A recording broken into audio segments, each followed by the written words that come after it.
আমি এখানে পাঠ করতে বসেছি যে গ্রন্থ নিয়ে, সেই গ্রন্থটাতে যা দেওয়া আছে সেটার বাস্তবতা আমার অনুভূতিতে এতদিনকার জ্ঞান অনুযায়ী যতটুকু দর্শন আছে সেটাই আমার।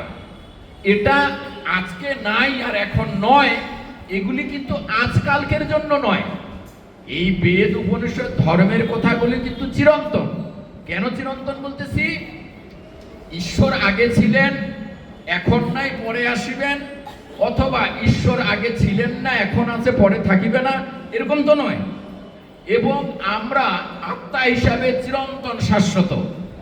তাইলে যেটা চিরন্তন শাশ্বত আছেই, সেই আত্মার তো কোনো পরিবর্তন নাই। তাহলে আত্মার যখন পরিবর্তন নাই, তাহলে তাকে জানার যে জিনিসগুলো সেই পূর্বেই দেওয়া হয়েছে আদিতেই, সেইটা জানার তো কখনো ব্যতিক্রম হওয়ার কথা না। যা আজ আছে আর কাল নেই, এটা কি হতে পারে? না, হতে পারে না।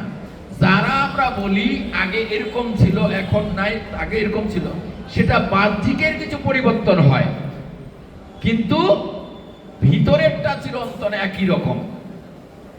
আর আমাদের মনের শিক্ষার অনুযায়ী, জ্ঞানের অনুযায়ী, জানার অনুযায়ী আমাদের মানাগুলি আসে।